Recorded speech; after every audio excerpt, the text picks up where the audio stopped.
நியாயாதிபதிகள் புத்தகம் 15ஆம் அதிகாரம் 14வது வசனத்திலிருந்து நான் வாசிக்கிறேன். அவன் லேகி வரைக்கும் வந்து சேர்ந்தபோது பெலிஸ்தியர் அவனுக்கு விரோதமாய் ஆரவாரம் பண்ணினார்கள்.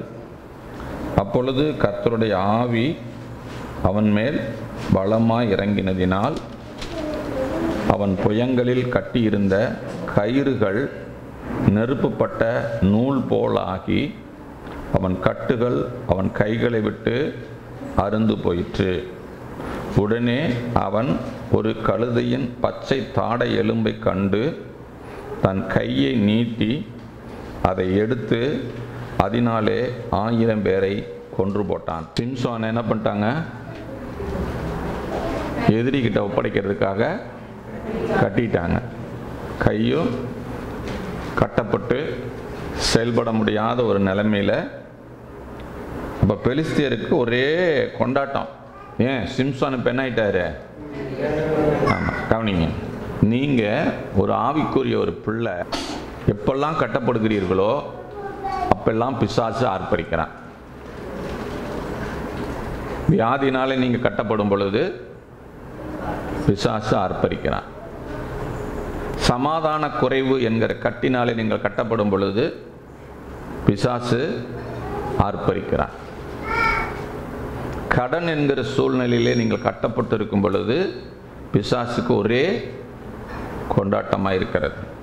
நீங்கள் குடும்பத்திலே ஒருவர் கடித்து பட்சிக்கிறீர்கள் அல்லவா, சண்டை போட்டுக் கொள்கிறீர்கள் அல்லவா, அப்பொழுது ஆவியான ஒரு ஓரத்தில் துக்கமாக உட்காந்துருப்பார். ஆனால் பிசாசு என்ன பண்ணிக்கிட்டு இருப்பான்? கைத்தட்டி ஆர்ப்பரிச்சுக்கிட்டு இருப்பான். அதெல்லாம் நம்ம எதுவுமே நம்ம கண்ணுக்கு தெரியறதில்லை. இதெல்லாம் காண்பித்து கொடுக்கக்கூடியது தேவனுடைய வார்த்தைகள்.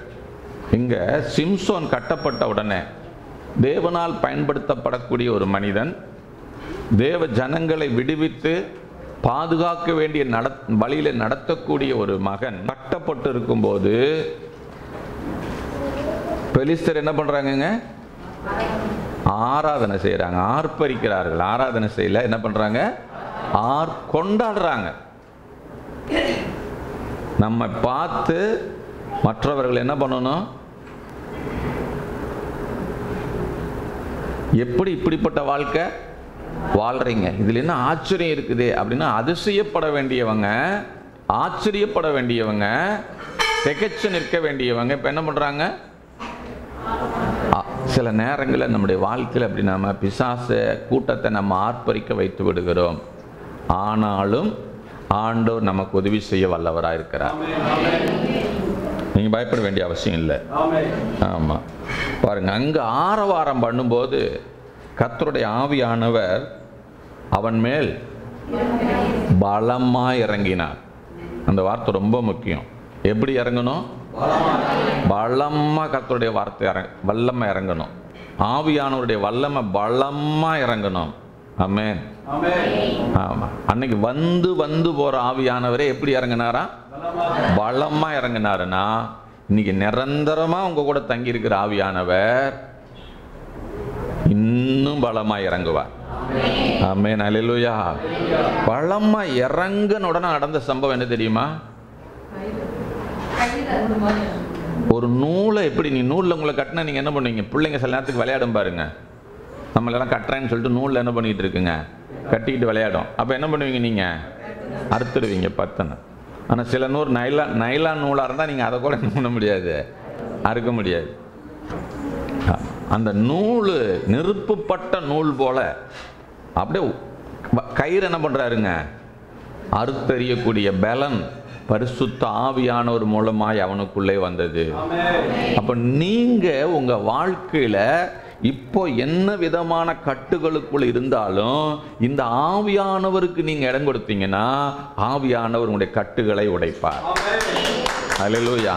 நீங்க கட்டு உடைக்கிற இடத்துக்கு போக தேவையில்லை, கட்டு உடைக்கிற மனுஷனை தேட தேவையில்லை, கட்டு உடைக்கிற ஊழியத்தை தேட தேவையில்லை.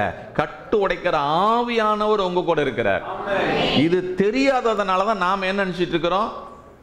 கட்டு உடைக்கிறதுக்கு எங்கேயாவது அமாவாசை ஜெபம் நடக்குதான்னு ஓடிட்டு இருக்கிறோம். இல்லைங்க, தயவு செஞ்சு போய் நீங்கள் போய் பாருங்கள், ஒன்றுமே உங்கள் வாழ்க்கையில் நடக்காது, மாற்றமே வராது. ஏன்னா உள்ள இருக்கிற ஆவியானவர், உங்க கூட இருக்கிற ஆவியானவர் நீங்க என்ன பண்ணல,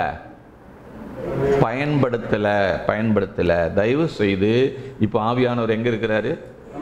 உங்களுக்குள்ள இருக்கிறார். அடுத்தது பாருங்க, ஒரு பச்சை கழுதையினுடைய தாடை எலும்பு எவ்வளவு நீளம் இருக்கும்? தாடை எலும்பு எவ்வளவு நீளங்க இருக்கும்? நம்ம தாடை எலும்பு இங்க எவ்வளவு நீளம் வருது, நமக்கு எவ்வளவு நீளம் வருது?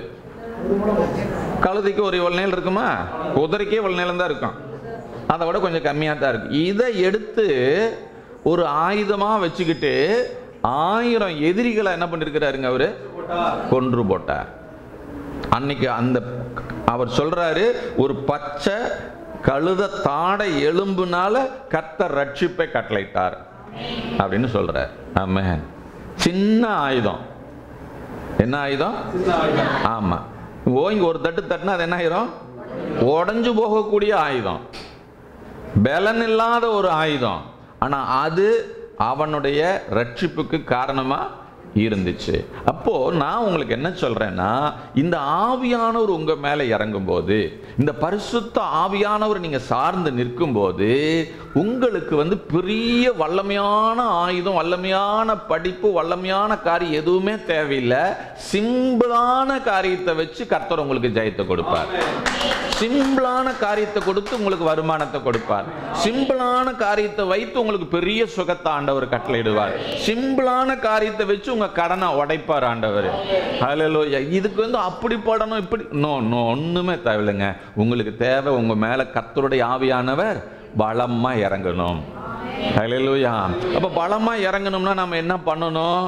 இங்க பாட்டு பாடி ஆராதிக்கும் போது யாரு வர்றா, யாரு போறா, இதை வேடிக்கை பார்த்துட்டு வந்திருந்தா எங்க ஆவியானவர் நம்ம மேல இறங்குவாரு? வேடிக்கை பார்க்க கூடாது. எல்லாரும் எழுந்து நிற்போமா?